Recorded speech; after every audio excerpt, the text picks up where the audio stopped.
on Kababayan Today. Ako po si G. Tanji. We're taking your calls. We have Attorney Allison Aquino Silva and Attorney Richard Loew from Aquino and Loew. At meron po tayong tawag mula sa Rowland Heights. Hello? Zina? Zina, nandyan ba kayo? Yes. Hi, Zina. Ano pong tanong ninyo? Ang tanong ko ay una, yes, Giselle, ang unang tanong ko, nakikinig ako sa'yo. Okay, ano po yung tanong? Yung unang tanong ko sa inyo ay yung American citizen ako, yung anak ko green card holder, pwede ba siyang bumoto? They're asking if a green card holder can vote. Absolutely not. Okay. As a green card holder, you can do most of the things that a citizen can do, but you can't vote. That's one of the things. You can't even register to vote. It's really not a good, you just want to stay away from voting, generally speaking. And actually, just to emphasize that point, registering to vote is a false claim to U.S. citizenship, and voting in an election is false claim to U.S. citizenship. And any green card holders who take those actions of either registering or voting will be barred from becoming a U.S. citizen and does risk losing their green card. Patay! So it is very important that you take the steps to apply for citizenship, become a citizen, and only after that point in time, register to vote and vote. Okay, so we have another caller mula sa Fullerton, si Concepcion. Kausap natin here on Kababayan Today. Hello po! Hello, G. I'm a fan of yours from the Philippines. When I was watching, I grew up watching you. And my question, good afternoon. My friend had a DUI, and I was wondering how come it's taking a long time for him to be a citizen. Thank you. Bye-bye. All right, well, thank you so much for calling us. That was short and sweet. So somebody has a DUI and they're applying to be a citizen. Is that going to affect their status? Yes. If it's a single DUI, it won't prevent them from becoming a citizen, but generally speaking, you'll have to be off probation before you can actually get the good moral character part. So usually you're going to have to wait for that period to go by. But and how long are we looking at usually? Probation is generally 36 months from the time of the conviction. And also, if you have more than one, then that becomes a different issue of good moral character, and you have to be careful with that. And also, certain jurisdictions treat DUIs differently. In LA, they're okay. San Francisco, they're much stricter about it. So. Okay. Well, the holidays are coming up. I know Filipinos like to get together and have holiday parties. Please, mga kababayan, just take Uber or Lyft, right? Don't risk it, especially if you want to be a citizen here in the United States. Exactly. Yeah. Okay. We are taking your calls here on the show. Please give us a call. We will answer your questions. 1-800-553-5724. At kasama naman natin ngayon si Lisa Garcia. Lisa? Hello, good afternoon po. Good afternoon din po sa inyo. Ano po yung tanong ninyo?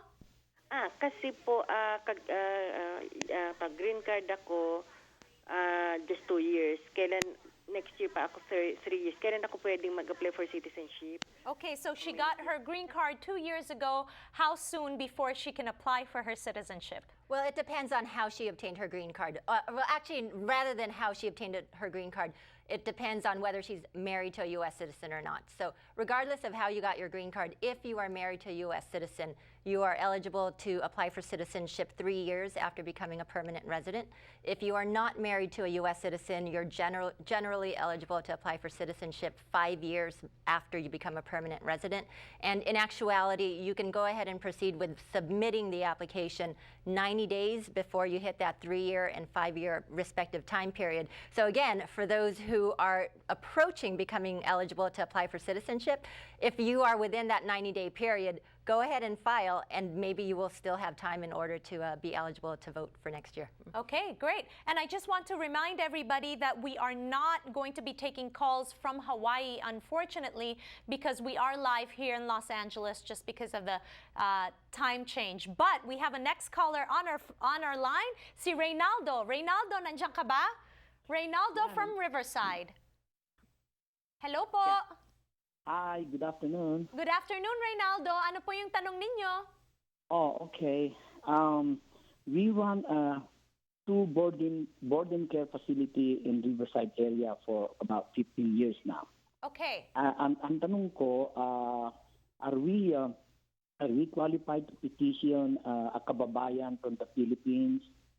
Is there such an immigration law that you have to have a certain amount of income to be qualified to petition in the Philippines to work for my facility?